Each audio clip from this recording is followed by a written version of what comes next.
Greetings, and welcome to the Home Depot third quarter 2025 earnings call. At this time, all participants are in a listen-only mode. A brief question-and-answer session will follow the formal presentation. If anyone should require operator assistance during the conference, please press star zero on your telephone keypad. As a reminder, this conference is being recorded.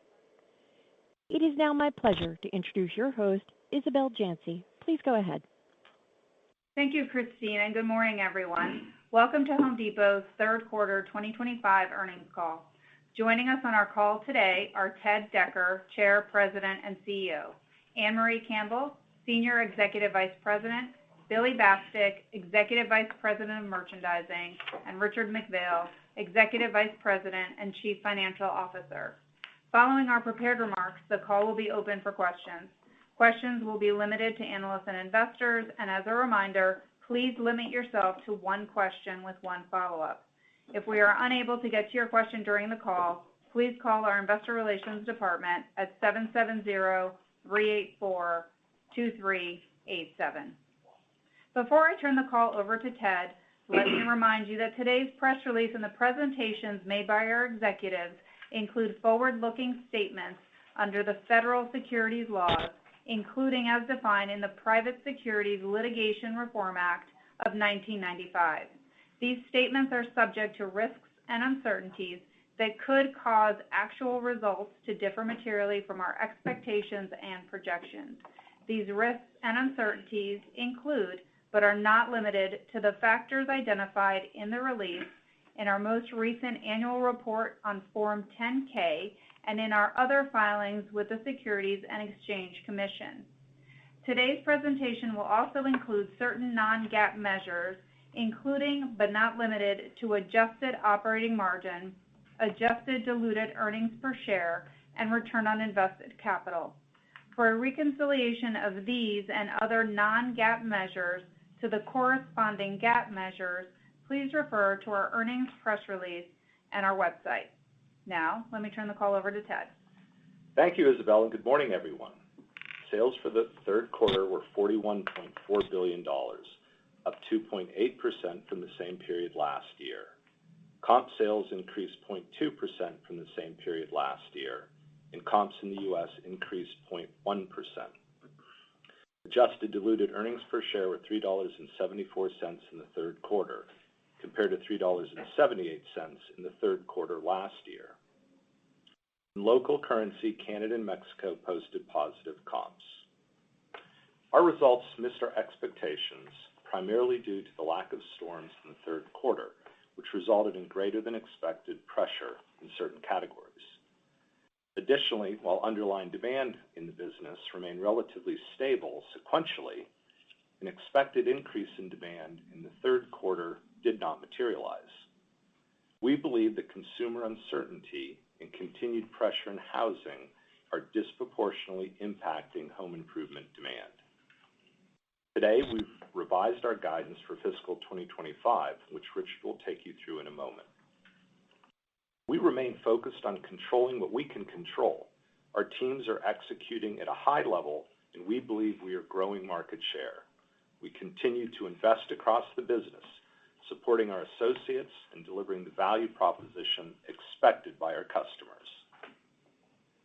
In September, SRS completed the acquisition of GMS, a leading distributor of specialty building products, including drywall, ceiling, and steel framing related to remodeling and construction projects. GMS further enhances SRS's position as a leading multi-category building materials distributor, bringing differentiated capabilities, product categories, and customer relationships that are highly complementary to SRS's existing business. We could not be more excited to welcome GMS to the family and look forward to bringing a truly differentiated value proposition to our pro customers. We're excited to see many of you in person in a few weeks at our investor conference at the New York Stock Exchange on December 9th.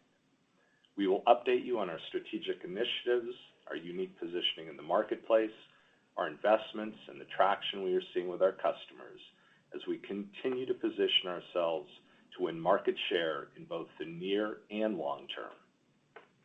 In closing, I would like to thank our store associates, merchants, supply chain teams, and vendor partners who continue to take care of our customers and execute at a high level. With that, let me turn the call over to Ann.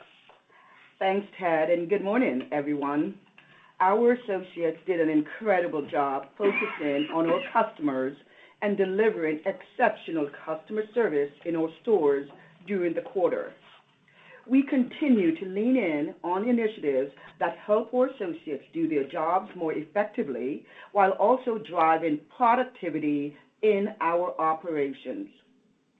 I'm going to highlight our progress across a number of initiatives that have helped improve the associate experience and are resulting in a better customer experience and increased customer satisfaction.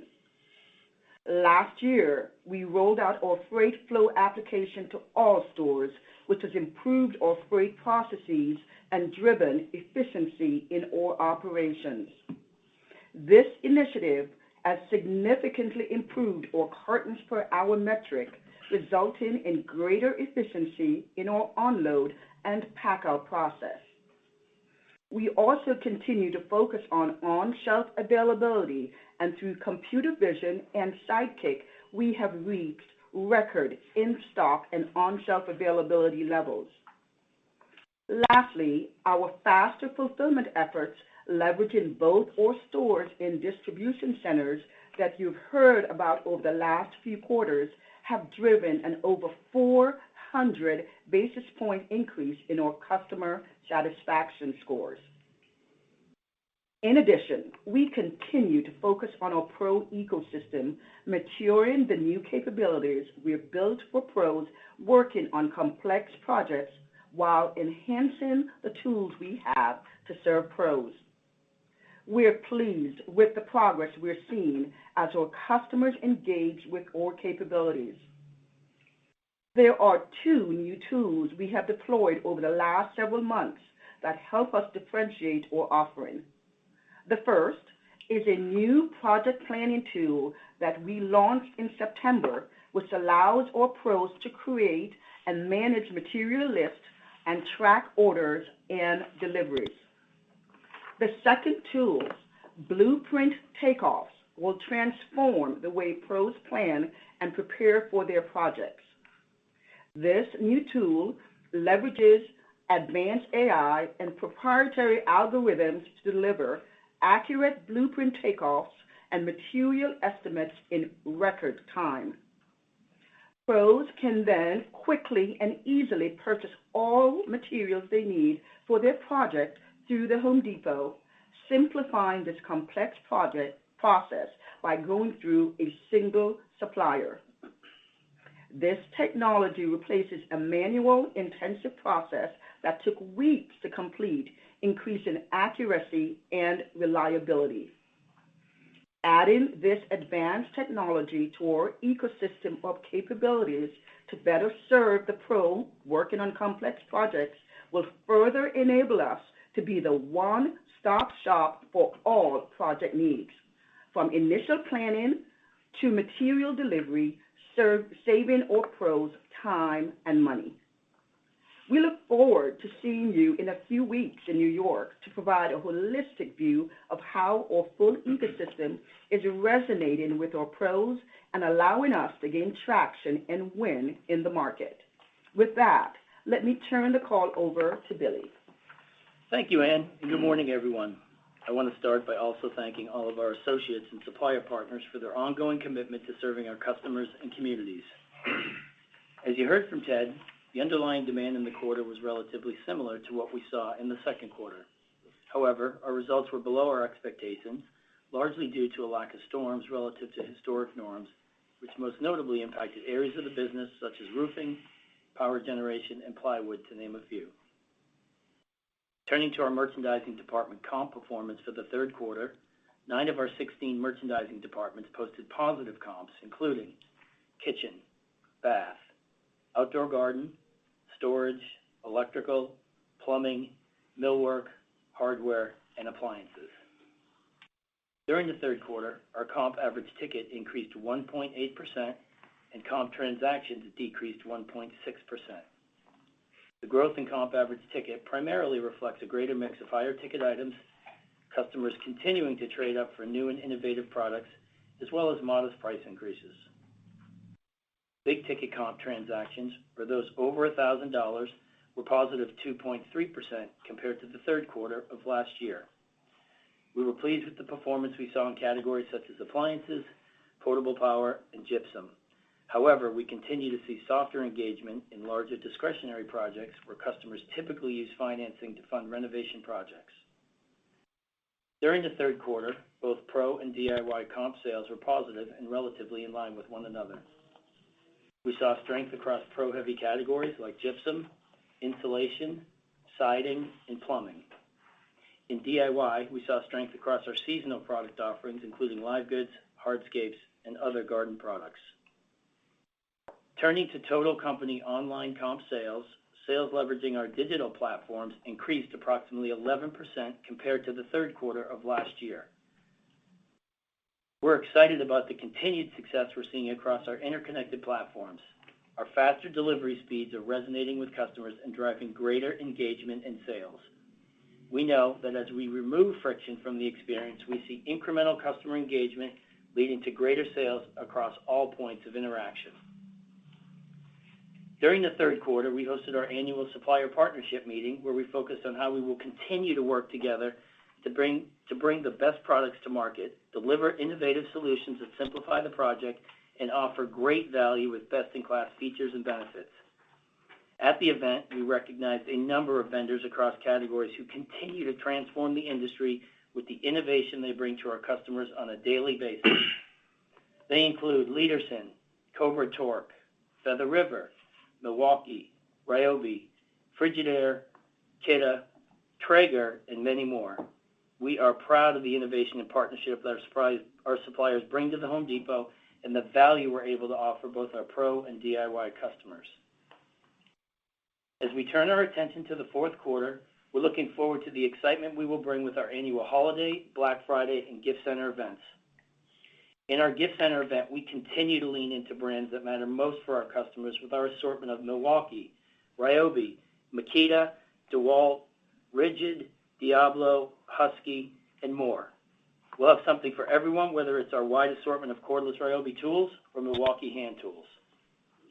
And in appliances for Black Friday, we have exciting offers on LG, Samsung, Bosch, Whirlpool, GE, and Frigidaire. Our assortment includes multiple exclusive products like LG's stainless steel French door refrigerator with craft ice and Frigidaire's new gallery dishwasher with a wash cycle time of only 50 minutes. This quarter, I'm also excited to announce the addition of PGT Windows to our wide assortment of exclusive retail brands, including American Craftsman and Andersen Windows. PGT's impact-resistant windows are engineered to meet some of the highest performance standards in the industry, reducing storm damage risk, providing energy efficiency, UV protection, and sound reduction. And they will be exclusive to the Home Depot and the big box channel. Our merchandising organization remains focused on being our customers' advocate for value. This means continuing to provide a broad assortment of best-in-class products that are in stock and available for our customers. It is the power of our vendor relationships, coupled with our best-in-class merchant organization, that allows us to offer our customers the best brands with the most innovation to solve pain points, increase functionality, and enhance performance at the best value in the market. With that, I'd like to turn the call over to Richard. Thank you, Billy, and good morning, everyone. In the third quarter, total sales were $41.4 billion, an increase of $1.1 billion, or approximately 3% from last year. Total sales include approximately $900 million from the recent acquisition of GMS, which represents approximately 8 weeks of sales in the quarter. During the third quarter, our total company comps were positive 0.2%, with comps of positive 2% in August, positive 0.5% in September, and negative 1.5% in October. Comps in the U.S. were positive 0.1% for the quarter, with comps of positive 2.2% in August, positive 0.3% in September, and negative 1.7% in October. For the quarter and in local currency, Canada and Mexico posted positive comp. In the third quarter, our gross margin was 33.4%, flat compared to the third quarter of 2024, which was in line with our expectations. During the third quarter, operating expense as a percent of sales increased approximately 55 basis points to 20.5% compared to the third quarter of 2024. Our operating expense included transaction fees related to the acquisition of GMS, but otherwise were in line with our expectations. Our operating margin for the third quarter was 12.9% compared to 13.5% in the third quarter of 2024. In the quarter, pre-tax intangible asset amortization was $158 million. Excluding the intangible asset amortization in the quarter, our adjusted operating margin for the third quarter was 13.3% compared to 13.8% in the third quarter of 2024. Interest and other expense for the third quarter was $596 million, which is in line with our expectations.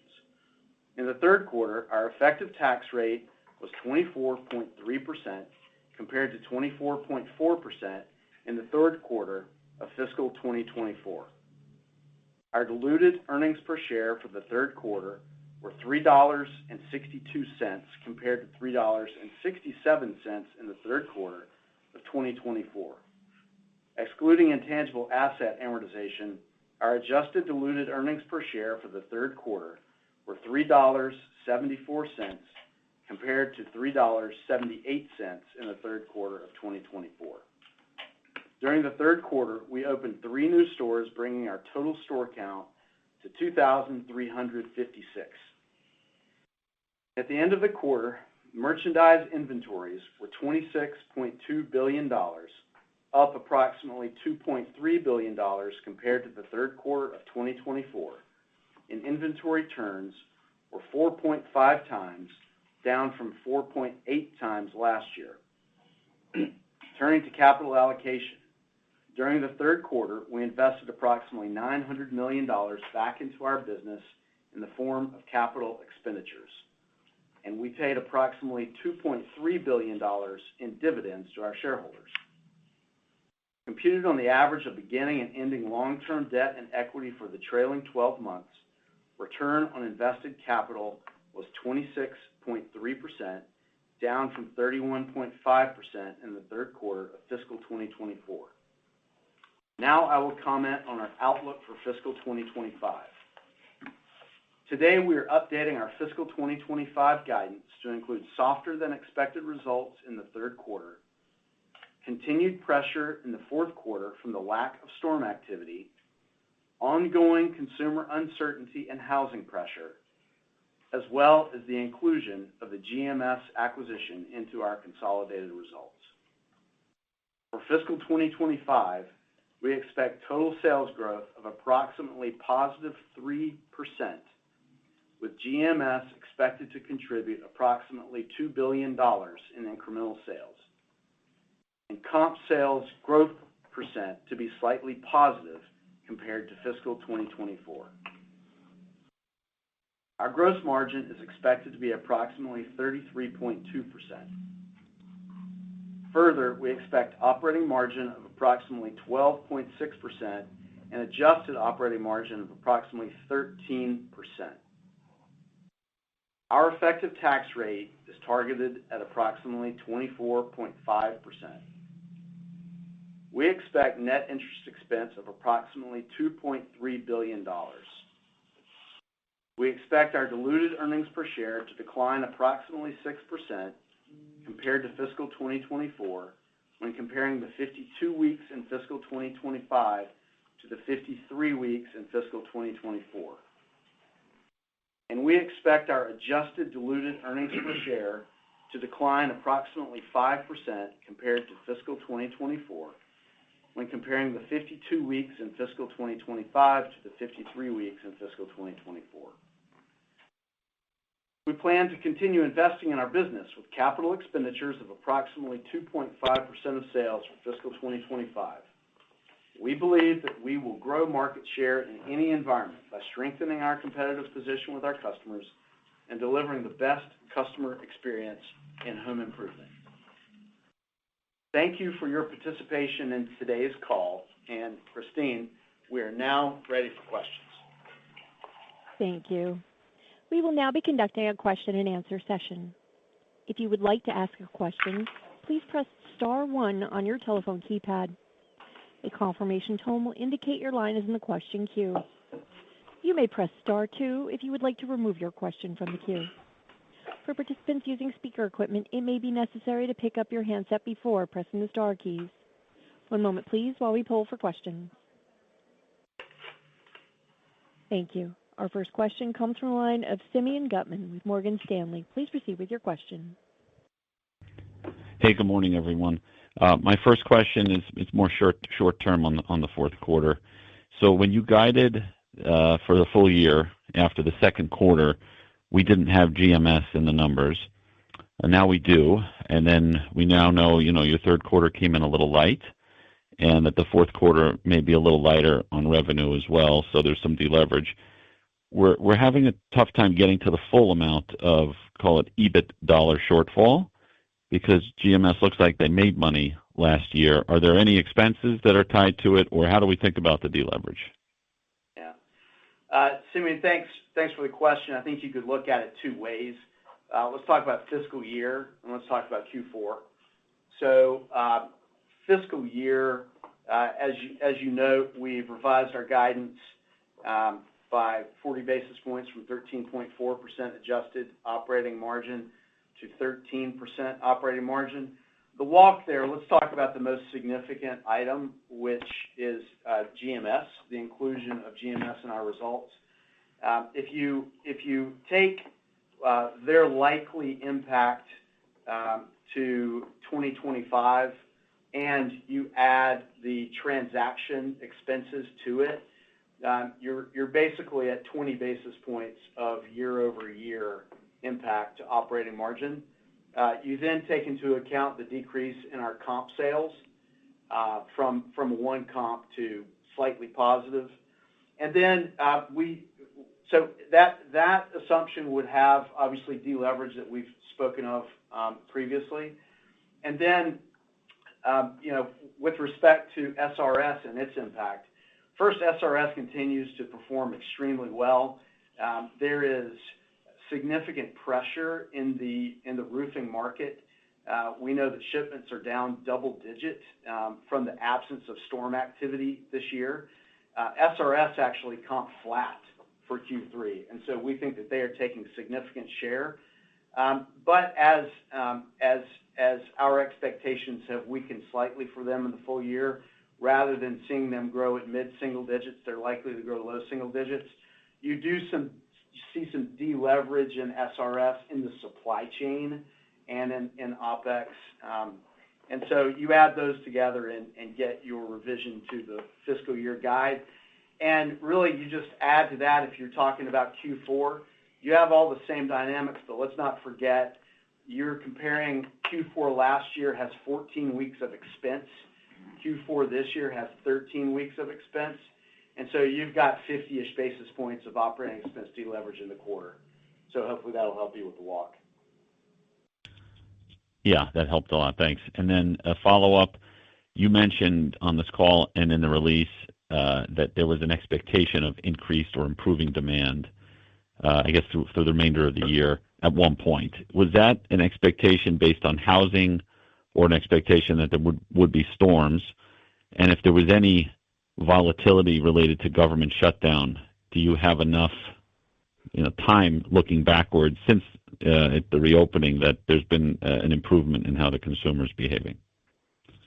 Yeah, Simeon, let me step back and just paint a broader picture of what we're seeing, with the consumer in our sector. Our comps definitely slowed as the quarter progressed, but great work by the team to register the positive comp for the entire quarter. And as we said, the primary driver of that sales pressure was the lack of storm activity in the quarter. We don't plan per storms per se, but there's always some weather impact in the baseline. And given last year, pretty significant storm activity, in this year, truly zero. There was no storm activity this year. So we saw that most acutely in October. That was the single heaviest impacted month, and that's where, as Richard called out, the comp progression, we turned negative in October. And then, you talked about, the overall economy and housing. We did expect to start seeing some pickup in demand in the second half of the year. And this wasn't just, the calendar dynamic of, things will be better in the second half. We were expecting interest rates and mortgage rates to come down, which they did. That would have been some assistance to housing. But we really just saw ongoing consumer uncertainty and pressure in housing that are disproportionately impacting home improvement demand. I think the good news is the team, as I said, is executing at a very high level, and we believe we're taking share. And if you adjust for the storm activity, our Q3 comp, the underlying business comp, was essentially the exact same as Q2. In adjusting, again, for storm and weather, call that underlying business to be about a 1% comp in each of Q2 and Q3. So now here we are going into Q4, and we're going to see even more quarter-over-quarter pressure from the storm activity. So again, there's nothing that's happened this year. The storm activity and the rebuild and repair continued into Q4 last year. So we'll have even more storm pressure year over year in Q4. And then we just don't see the catalyst to increase that underlying storm-adjusted demand in the market. So it's certainly a very interesting consumer dynamic out there. On the one hand, you look at certain economic indicators and you say, geez, things are pretty good. You look at GDP, you look at PCE, those are both strong. But on the other hand, what's impacting us in home improvement is the ongoing pressure in housing and incremental consumer uncertainty. So take housing. Housing's been soft for some time. We all know the higher interest rates and affordability concerns. But what we're seeing now is even less turnover. The housing activity is truly at 40-year lows as a percentage of housing stock. I think we're at 2.9% turnover. And then home prices have started to adjust in even more markets over this past quarter. And then when you look at the consumer, what's going to spark the consumer, we still believe we have one of the healthiest consumer segments in the whole economy. But again, the economic uncertainty continues largely now due to living costs, affordability is a word that's being used a lot, layoffs, increased job concerns, et cetera. So that's why we don't see a uptick in that underlying storm-adjusted demand in the business. So as I said earlier, we're going to keep controlling what we can control, support our associates, and deliver just a great value proposition for the customer, and believe we took share in Q3 and year-to-date this year and do the same thing in Q4. Okay. Thanks. See you in 2 weeks. Our next question comes from the line of Zach Fadem with Wells Fargo. Please proceed with your question.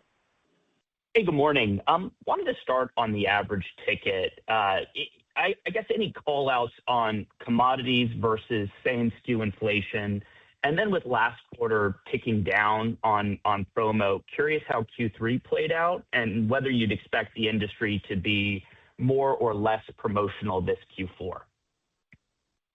Yeah, hey Zach, it's Billy. Thanks for the question. As it relates to ticket, as we've talked about on a few calls, we've continued to see customers trade up for innovation. In fact, we really haven't seen, any trade down, that we haven't spoken about in previous calls, as it relates to that. So modest increase in ticket, but most notably That was from, people, innovation and things in the marketplace that we've seen. As it relates to the promotional activity, it's really consistent year over year, both in Q3 and Q4. And as Ted mentioned, the fundamental demand in our business, while it didn't increase, certainly was very consistent with what we saw in Q2, outside of, as you mentioned, in the storm impact. So from a fundamental demand standpoint, feel very good about that and continue to see customers, engage. Projects, as I mentioned, they're going to continue to have pressure where they're financed. But from a promotional activity standpoint, it's really, similar environment that it was in, really for the balance of the year, and certainly as it relates to Q4 a year ago, it's, similar environment for us as well.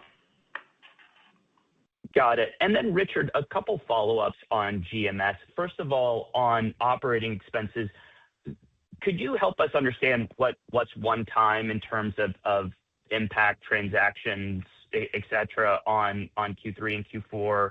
And then on the inventory growth, up about 10%, any color you can offer on how much is GMS versus underlying volume versus pricing? Sure. You can think about the GMS transaction fees as about 5 basis points of margin to the year, or 5 basis points of expense, either way you put it. About 15 basis points to the quarter. Obviously, Q3 is one of our larger quarters. And you can think of the impact as about 5 cents of EPS for the year for GMS transaction fees, and those all occurred in Q3. With respect to the inventory increases reflect principally the inclusion of GMS now in our balance sheet, and the fact that we've leaned into investments, in particular investments with respect to hitting our speed promise. So we've seen fantastic results from improving our speed and reliability of delivery over the last year. That's something we've leaned into. We have our DFC network, which we think is unmatched in our market, and as we see results from it, and obviously this quarter you saw an 11% comp online, we're going to continue to lean into that investment. So for the most part, it's investments in the business. Thanks for the time. See you in a couple weeks. Thanks. Our next question comes from the line of Michael Lasser with UBS. Please proceed with your question. Good morning. Thank you so much for taking my question. Given all the comments from this morning, it begs the question, can home improvement demand recover without some assistance from either an increase in underlying housing activity or a reduction in interest rates? And how should this foster the market's expectation towards a recovery or potential recovery in 2026? Thank you very much. Thanks, Michael. We've talked about all the different drivers of demand in our segment, and there are leads and lags in all of them, and we've clearly called out over time that the most statistically relevant would be home price appreciation and household formation and housing turnover. Those three right now are pressured for sure, but we also know that we've more than worked our way through the pull forward of the COVID years. And there are, many industry reports and calculations of now underspend per household. So on one hand, we're looking at something as much as a $50 billion cumulative underspend in normal, repair and remodel activity in U.S. housing. On the other hand, we have, less turnover and, home price appreciation.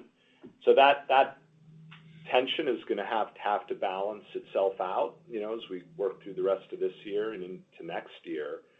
But fundamentally, our job is to put, great value propositions in front of the customer and take share in any environment. So can the Home Depot grow? The answer is yes. Will the industry have some shorter term pressures with turnover in home price? Yes, as well. Thank you for that. My second question is, as the Home Depot has taken a significant number of big steps over the last few years to gain market share, particularly in the pro segment. Has the Home Depot increased its fixed cost structure such that it's now experiencing deleverage as sales are under pressure, but this can act as a significant tailwind to the earnings outlook as sales improve? Thank you very much. Yeah, I mean, you're right, Michael. We have had a number of big steps on pro. We've talked about the size of the overall home improvement TAM at $1+ trillion and evenly split between pro and consumer, and how strong we've always been in both sectors out of our stores, the pro and the consumer, but identified real opportunity to bring increased value proposition to that pro space by building out wholesale-esque type capabilities to capture more share of wallet with that customer. And that's what we've been doing, and we'll talk a lot about that more in a few weeks in New York. But we're very, very happy with all the initiatives and the organic investments we've made to build out those capabilities. And then we've augmented that with two acquisitions of very, very strong wholesale platforms with each of SRS and GMS. Now, your question specifically on fixed cost structure, it's interesting, we've mentioned this several times, the organic effort is reasonably asset light. Regardless of whether we lease our DCs or not, the capital deployed in those DCs is first and foremost for general store replenishment. And it's an added benefit that we're able then to deliver to the customer out of those buildings. And as Richard said, the speed equation is a flywheel that works, and all our investments in our direct fulfillment centers, regardless of what we're doing with the pro, that's to serve all customers and increase the speed, which we have done very effectively. And then all the other related operating costs, we have variable incentive pay structures for our outside salespeople. We lease trucks, and we add trucks and take trucks away from markets as volume ebbs and flows through the season. So really, other than an IT spend, which is modest investment in the scheme of things, there's not been a lot of incremental fixed cost put into the business to support the pro organic initiatives. Thank you very much, and good luck. Our next question comes from the line of Christopher Horvers with J.P. Morgan. Please proceed with your question. Thanks. Good morning. So I wanted to follow up on the implied 4Q operating margin question. It looks like you're saying about 10.3%. Did you say that 50 basis points of that was the 53rd week lap? And is there anything like unique that we should think about that this is or is not the right level to start to think about building the business as we look to the out years? So, for example, 53rd week lap, or perhaps the seasonality of the SRS and GMS business structurally changing the normal flow of operating margin over the year. Thanks, Chris. I would use our full year guide as the appropriate jumping off point. I think Q4 has a couple items of noise. The first was the 53rd week. The second actually is the shape of the business, and if you look, you can actually see, for instance, the public filings of GMS when they were a public company, and see the Q4, or rather our Q4, is a significant low point from a volume perspective. That's true for SRS as well. And so SRS and GMS see seasonal swings that are greater than Home Depot. You're going to just see that amplified if you hold Q4 in isolation. And so that's why I would really point you to full year as the right jumping off point for your modeling. That's super helpful. Thank you. I mean, if you step back about And the third the quarter, 53rd week is a year-over-year construct, so it doesn't impact your 2025 numbers, but it does impact the year-over-year. got it. Makes sense. If you think about this quarter, I mean, if you look at the monthly basis, you know, even with the really tough weather/hurricane, you know, driven compare in October, if you also look at the first 3 quarters of the year, the 2-year trend seems to be improving on the line, which points to, you know, replacement cycle demand and maybe some pricing and just life moves on. I guess, and then there's some research out there that points to maybe the consumer is waiting for the full effect of the head. We have a couple meetings coming up, and you had, you know, all this noise with a government shutdown that, you know, impacted, you know, even retailers that sell, you know, milk and eggs and take share every day. So why wouldn't we think that, you know, the launch point into, you know, 2026 is, you know, sort of one or if not better than this 1% sort of underlying demand? Just because uncertainty goes away, full effect of the Fed, housing stock ages, and life moves on, and, you know, and replacement cycle demand continues to build. Well, yeah, and Chris, still another positive add, you know, there'll be more robust, you know, tax returns and, you know, the tax rates, you know, going into effect in 26. So yeah, there's a positive story there, but again, the underlying 1%, you know, that is what it was, and this ongoing consumer uncertainty we're talking about, in specifically housing turnover and now price, those are near term and newer phenomenon. Chris, may I just circle back? I was focusing on your question in context of Q4 being a jumping off point and thinking about 53rd week. Let me add something, though. When you pro forma GMS, we do need to take that into account. So on a pro forma basis, recall we've sort of guided you to within the Home Depot numbers now with SRS included. SRS changes our margin profile by about 80 basis points of gross margin and about 40 basis points of operating margin. GMS, which was about half the size of SRS, is about half the impact. So you've got a pro forma, this is not fiscal year, but a pro forma impact of about 40 basis points of GMS and about 20 basis points of operating margin for GMS. So 40-20. You add those together, you roughly have a change in our profile with both of them together of 120 basis points of gross margin and 60 basis points of operating margin. Now, when you're talking fiscal year 2025, obviously we have some wonkiness in the comparison periods. We've owned SRS for a full year of 2025, but only owned them a partial year in 2024.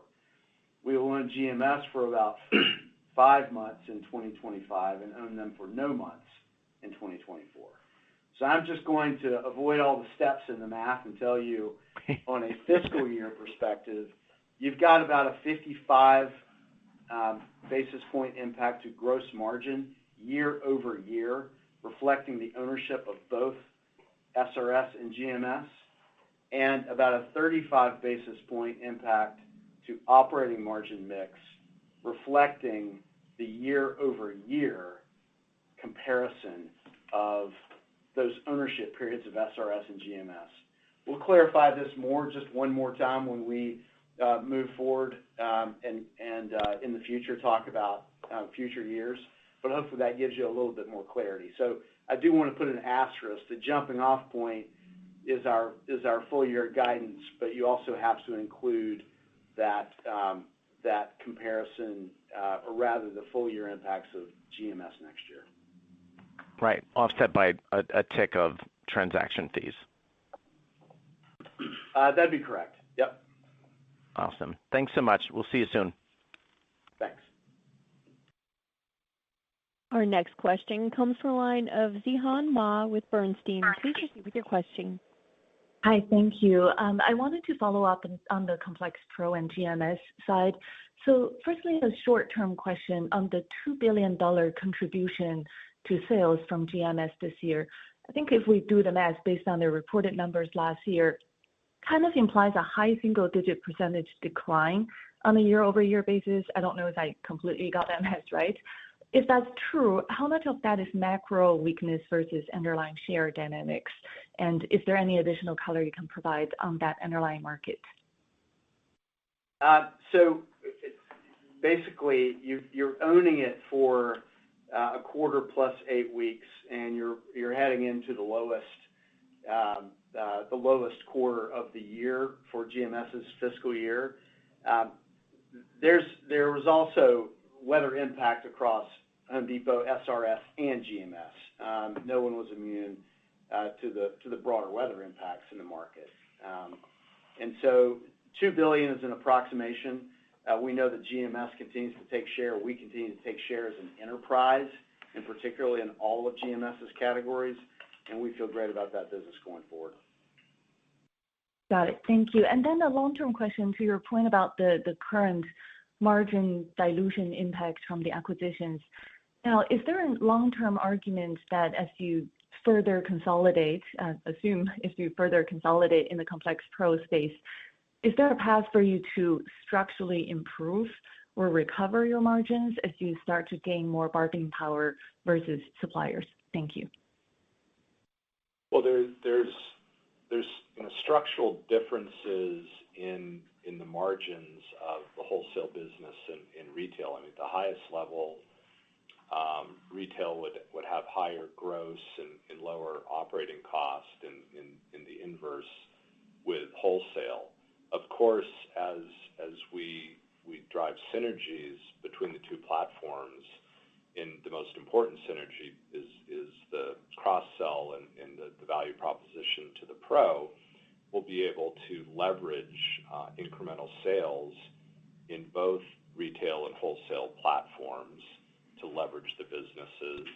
And of course, just operating efficiencies across a larger scaled business will be able to drive efficiencies as well. But the fundamental difference of wholesale margin structure and a retail margin structure would be the case going forward. Those wouldn't dramatically change. Got it. Thank you very much. Our next question comes from the line of Seth Sigman with Barclays. Please proceed with your question. Hey, good morning, everyone. I had a couple follow-up questions. Just first on transactions slowed while ticket accelerated this quarter. Just curious, how do you read that? Are there any signs of elasticity? Maybe just elaborate on price changes that you made in the quarter, or is the slowdown in transactions just really storm related? Yeah, thanks, Seth. It's Billy. I'll answer your last question first. As it relates to the transactions, that was really related strictly to the storm impact that we called out. As I mentioned, in our Q2 call after, some policy changes were made around tariffs, that we would take some, moderate price moves with the entire strategy to make sure we protected the project. And so, as it relates to elasticity, it's a little early, and then you couple that with a lot of dynamics in the marketplace over the last 60 days, 90 days since our last call. It's a little early to say, how much of that, is going to, the elasticity piece will play out. I'm thrilled with the work that the team has done. If you go into our stores right now and look at, Gift Center and all the value that we have there, and certainly with our holiday program, same thing. So we're watching that. Again, our entire goal was to protect the project, and it bears also to point out that over 50% of our inventory is not part of tariffs and is obviously sourced domestically. So we'll continue to watch that and look forward to the Q4. Okay, thanks for that. And then just to follow up on some of the demand comments today and what seems like a more cautious view on the consumer. I'm just trying to figure out how to reconcile that with big ticket still outperforming. You've had a few quarters of big ticket being positive that continued this quarter. And I guess just based on what you've seen historically, should that be a leading indicator for big projects that have still been pressured? How do you think about that? Well, I mean, you pointed it out correctly, and in my prepared comments, I talked about, big ticket transactions over $1,000 are positive 2.3%, but I wouldn't read into that from a project standpoint. Think about appliances, think about power tools, and some of those pieces. Those are individual items, as we've kind of talked about that metric in the past, versus more the project-oriented pieces that customers are still, challenged with based on all the things that we've talked about earlier. And I think some of the big ticket as well, we've called out, this pressure on commodities overall, but some of that big ticket is the success in our pro initiatives. I mean, the managed accounts, the activity that Mike Rowe and team are driving to capture, more share of larger pro complex purchase, that is also driving that. So it's not so much that it's an indicator of demand as it is an indication of our taking share in bigger ticket pro-oriented project. Got it. Okay, that's helpful. Thanks so much. Our next question comes from the line of Chuck Grom with Gordon Haskett. Please proceed with your question. Hey, thanks a lot. Good morning. There's a lot of talk about a K-shaped economy right now, but we're starting to see more evidence of job losses for white-collar employees. So I guess I'm curious, when you look at your data, is there anything you see that supports more fatigue in your upper income customer base? And I guess as a follow-up, anything regionally that you'd call out in over the past couple of months? Well, I think that regionally the most acute difference, again, is the storm and weather patterns. On the larger or the higher income cohort, we don't see anything specific. As Billy said, there has not been a lot of trade down, and we've talked in the past. Things like countertops, there's been some trade down, but we have still not seen trade down across the broader assortment in the store. If there's an indication of maybe some fatigue in taking on bigger projects, we have seen pro backlogs in larger backlogs start to diminish a little bit. So our pros are reporting, months that they're booked out. As we know, some time ago you couldn't find a pro, and then they all had full books, and we're seeing a little softening in larger project backlog. Can't say we've tied that directly to an income cohort, but we've definitely seen the dynamic. Okay, thank you. And then just, Richard, can we just double click on the opportunity to improve the margin structures of both GMS and our SRS? It sounds like 30 to 35 basis points of pressure this year. You probably have some wrap of that into 26, but just like broader picture over the next few years, I mean, how should we think about the improvement line for those two businesses? Thanks. Well, we don't like to separate them out while they do operate independently. As Ted said, the name of the game here is synergies, and synergies in the form of cross-selling. And so I think the leverage in the businesses is going to be a function of how we create a differentiated value proposition across the entire enterprise, including SRS and GMS. So, look, SRS, the combined entity, is an engine for growth for the Home Depot, and so we're just getting started. So I wouldn't put a formula on it, but it's all going to be a function of how fast we can drive cross-sell. Thank you. Our next question comes from the line of Steve Forbes with Guggenheim. Please proceed with your question. Good morning. Maybe Richard, on the idea of cross-selling, would love to sort of hear high-level thoughts on, I don't know if you can rank order how you guys see the cross-selling opportunities to get today now that GMS is integrated. Sort of what are you sort of building the business from a cross-selling standpoint as we head into next year? Like, rank order the opportunities would be great. Yeah, I mean, it's Mike here. Thanks for the question. We see just from the relationships that have already been established between the outside sales force that we've got, we're here within Home Depot, combined with the sales forces that they have originally with SRS and now with GMS, there is account handoffs that happen. So great example, recently, with GMS, engaged in a large roofing sale on a property. The customer was looking for, much more in terms of product, in terms of whether it be framing, flooring, and more. And that relationship then that SRS introduced to the Home Depot outside sales force to come in and sell that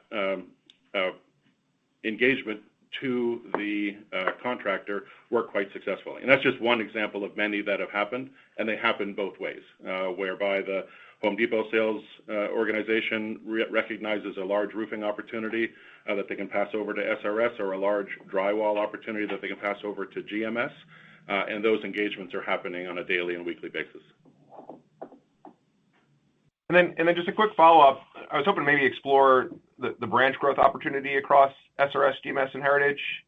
So I don't know, Ted, if you can provide a current update on branch counts across the various assets, and then like, what's the right way to think about or think through the out-year branch growth opportunity? And I don't know if you can sort of talk about like what's the end state as you see it today, versus the 1,200 you have today.